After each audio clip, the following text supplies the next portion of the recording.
Angel Locsin, sa pagsisiwalat ng mga malalaking misyon sa kanyang buhay, patuloy na nagtatagumpay. The story, the secrets, the shocking truth, revealed, the Buzz 2 Confessions, an angel's flying high. Sa mga naging desisyon ni Angel Locsin sa kanyang buhay, karamihan nagmarka at karamihan nagbigay sa kanya ng mas kulay na direksyon. 2007, sa paglipat niya sa ABS-CBN, humarap man sa batikos at intriga, pinanatili lamang niya ang pagpupursigi at pagsisipag sa trabaho na ngayon umaani ng papuri sa kanyang mga kasabayan. Desisyon ko to, panindigan ko po to, at pagbubutihan ko po yung trabaho. At matapos ang 2 taon, unti-unti at patuloy na nasusuklian ng swerte ang buhay ni Angel. Una, ang teleseryeng Lobo, nanalo sa telenovela category sa 30th Banff World Television Awards na ginanap sa Canada. Yun lang yung nakapasok sa Pilipinas talaga yung iba gal. Proud ako kasi dugot pawis namin yun eh. Ikalawa, ang kanyang pamamayagpag bilang dekalibreng aktres sa primetime dahil sa patuloy na pagkapanalo ng Only You sa buong Pilipinas. Salamat ako sa tao yan eh. Dahil nagugustuhan nila yung show. So maraming salamat. At ikatlo, ang tila wala nang mahihiling pang love life ni Angel kasama si Luis Manzano. Pareho kasi kami ng trip, pareho kami ng gusto sa buhay.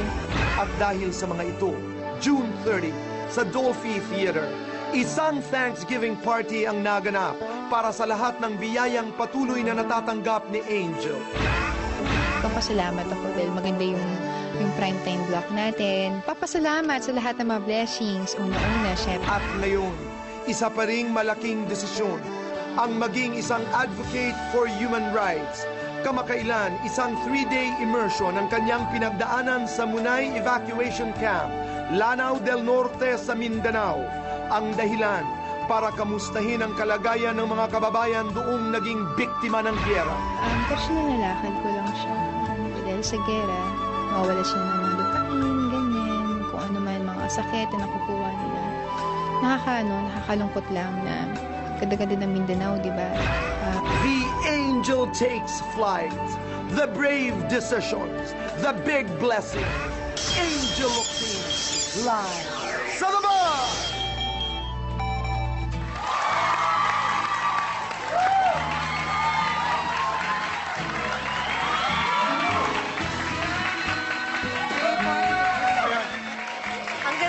Welcome to The Buzz, Angel Locsin. Happy anniversary po, The Buzz! Maraming Hello salamat. po sa inyong lahat at sa lahat po ng mga nanonood sa kanilang mga tirahan sa studio na rin po. Hello!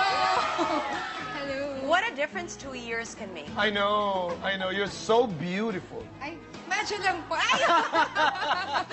Di ba, Chrissy? Look at her and how she bloomed in the past 2 years. No, I think it's the also, boy. Siyempre, di ba, ang sarap pag winner yung show. Oo naman. Aminin mo yun, di ba? Sarap Parang, talaga. sarap Pina-appreciate gumising. ng tao yung pinaghirapan. Ako, di ba, kinukwento ko sa'yo, and I even knew the story. Mahawak kami, Chris. Oo, lalo pa.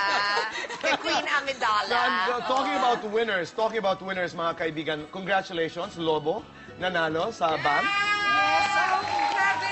World Television Awards. Yes, kagaya nga po na sinabi ni Miss Chris, iba yung pag pinaghirapan mo ng buong taon, tapos yung ma-appreciate ng mga tao. Lalo na pag ito'y kinikilala sa ibang bansa pa. Siyempre, malaking karangalan to para sa ating mga Pilipino.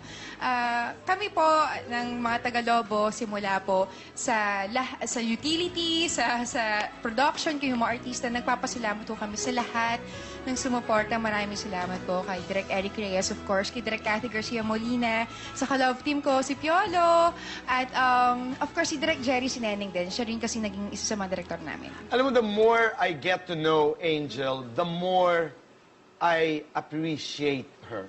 Wow. Ang buti-buti talagang tao. You know why?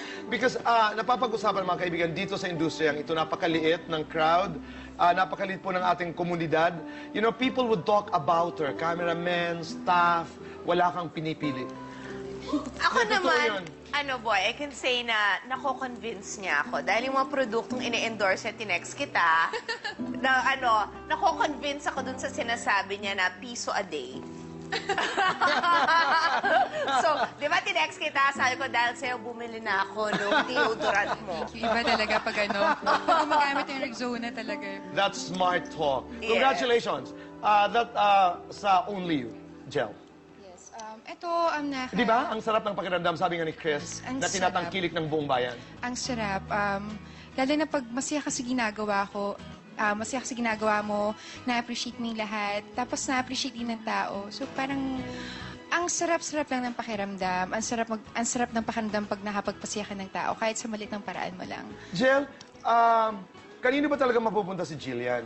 Yun na nga eh. Kanino ba? Kanino ba? Yan ang inaabangan talaga ng Yan lahat. pong isa po sa mga dapat natin abangan. Ang hirap eh. Ang hirap, Ang no? hirap. Ako gusto ko yung Angel Sam Love Team.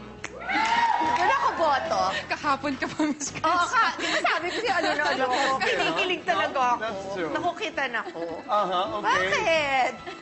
Bakit ka How is- natatawa sa akin? How is he? How is Sam? Yes. Napakabait. Akala ko nung una, kasi lagi ko siyang tinatawag na little boy. Bakit di kasi naintindihan ng tao kung bakit little boy? Kasi parang lahat fresh.